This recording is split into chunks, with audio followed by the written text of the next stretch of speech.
તમે પેલું સોંગ સાંભળ્યું છે રિતિક રોશનનું લક્ષ્ય ફિલ્મનું, મેં એસા ક્યું હું, મેં એસા ક્યું હું? પછી સોંગમાં છેલ્લો શબ્દ છે મેં જૈસા ભી હું વૈસા ક્યું હું. આપણને ઘણા બધા લોકોને લઈને પ્રશ્નો થાય છે કે આ આવું કેમ હશે, આ આવી કેમ છે? તો આજે એ બધા સવાલના જવાબ તમને મળવાના છે. કેમ છો? Hello, hi and welcome to our new podcast La Vie Est વિથ RJ અનિરુદ્ધ. આપણે બધા જિંદગીમાં એક એવી ભૂલ વારંવાર કરીએ છીએ, holding on to things that are already gone. કહેવાય છે ને, બીત ગઈ સો બાત ગઈ, પણ આપણે પકડી રાખીએ છીએ. જે વીતી ગયું છે એને પકડી શું કામ રાખવું જોઈએ? આપણે ઈચ્છીએ છીએ કે બધું પરફેક્ટ હોય, પણ reality is life is messy. આજે આપણે વાત કરવી છે એક મસ્ત કળા વિશે, જેને અંગ્રેજીમાં કહેવાય છે ધ આર્ટ ઓફ એક્સેપ્ટન્સ. આજે આપણે કોઈ જૂની પુરાણી વાર્તા નહીં, પણ એક એવી વાત કરીશું જે તમારા ટુડે ને બદલી નાખશે. કલ્પના કરો, તમે એક પર્વત ચઢી રહ્યા છો. તમારી પીઠ પર એક બેગ છે. હવે એ બેગમાં તમે આજની જરૂરિયાતની વસ્તુઓ રાખી છે, પણ સાથે સાથે 5 વર્ષ પહેલાં કોઈએ કરેલું અપમાન, જૂની નિષ્ફળતાના પથ્થરો અને મારી સાથે જ આવું કેમ વાળા પસ્તાવાના પણ ભાર ભરી રાખ્યા છે. તમને શું લાગે છે, તમે ટોચ પર પહોંચી શકશો? Absolutely not. આપણે પરિસ્થિતિને એટલા માટે નથી સ્વીકારતા કારણ કે આપણે એ બેગેજ છોડવા તૈયાર નથી.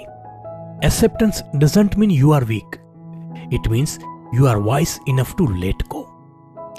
જે થઈ ગયું છે એને સ્વીકારી લો, જેથી તમારી બેગ હળવી થઈ જાય, તમે જિંદગીમાં ઉપર ચડી શકો.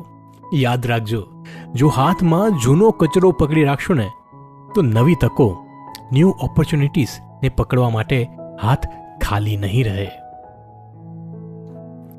ચાલો એક રિયલ લાઈફ એક્ઝામ્પલથી આજની વાત તમને સમજાવું. એક આધુનિક વાર્તા છે. એક યંગ એન્ટરપ્રનોર, એની વાત છે. તેણે પોતાની આખી જિંદગી કમાણી એક એપ બનાવવામાં લગાવી દીધી. તેને પૂરો ભરોસો હતો, વિશ્વાસ હતો કે આ નેક્સ્ટ બિગ થિંગ છે. પણ જે દિવસે એપ લોન્ચ થઈ, એ જ દિવસે એક મોટી ટેક કંપનીએ સેમ ફીચર્સ સાથેની પોતાની એપ ફ્રીમાં લોન્ચ કરી નાખી. એ છોકરો સાવ ભાંગી પડ્યો. અઠવાડિયા સુધી એ સ્વીકારવા માટે તૈયાર નહોતો, ડિનાયલમાં હતો. આ અન્યાય છે, મારી મહેનત બરબાદ થઈ ગઈ. પણ પછી એને સમજાયું કે આ રડવાથી માર્કેટ તો નહીં બદલાય. તેણે પરિસ્થિતિને સ્વીકારી. હી એમ્બ્રેસ્ડ ધ ફેલિયર.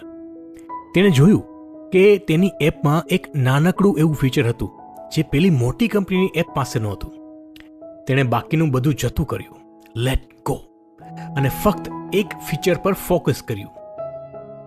આજે એ નાનકડું ફીચર એક $multi-million બિઝનેસ છે. આને કહેવાય પાઇવોટ ધ એક્સેપ્ટન્સ. જ્યારે તમે હકીકતને સ્વીકારો છો ને, ત્યારે જ તમારું મગજ સોલ્યુશન શોધવાનું શરૂ કરે છે. આ મિકેનિઝમ છે. જિંદગીમાં ઘણી બધી વાર આપણે મોજાઓ એટલે કે વેવ્સની સાથે લડીએ છીએ, પણ સમજદારી શેમાં છે? મોજાઓને રોકવામાં નહીં, પણ તેની ઉપર સર્ફિંગ કરવામાં.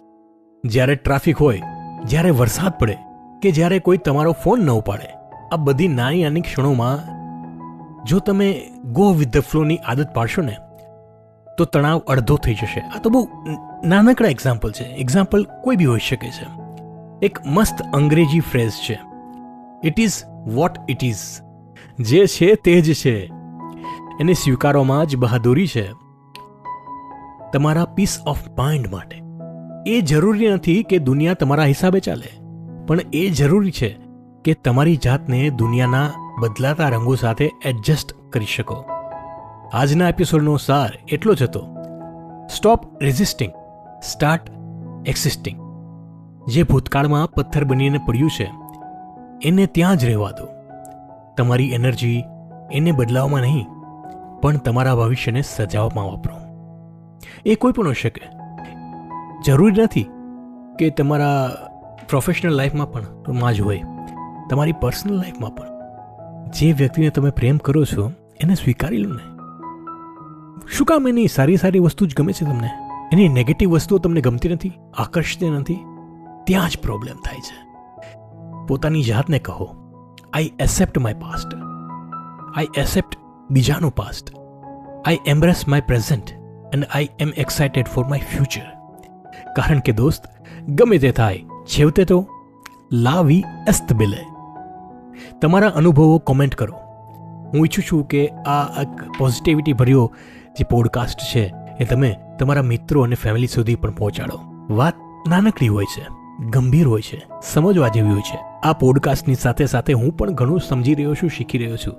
મારા માટે પણ આ એટલો જ મહત્ત્વનો પોડકાસ્ટ છે, કારણ કે આના માટે જે રિસર્ચ હું કરી રહ્યો છું, જે વાત હું તમારા માટે લાવી રહ્યો છું, જે આજના 2026ના યુગમાં એકદમ સાંપ્રત છે, તમને મને બધાને લાગુ પડે છે. કારણ કે આજના આપણા યુગમાંથી કોમ્પિટિશન એટલું બધું છે કે આપણી અંદરની જે પોઝિટિવિટી હતી ને, એ પોઝિટિવિટી ક્યાંક ને ક્યાંક ગુમ થઈ ગઈ છે. તો એ પોઝિટિવિટી શોધવાનું કામ હું કરીશ તમારા માટે. બસ તમે મને સાથ આપો. સાંભળતા રહો. લાવી એસ્તવેલે. Stay positive, stay beautiful. હું છું તમારો આરજે અનિરુદ્ધ.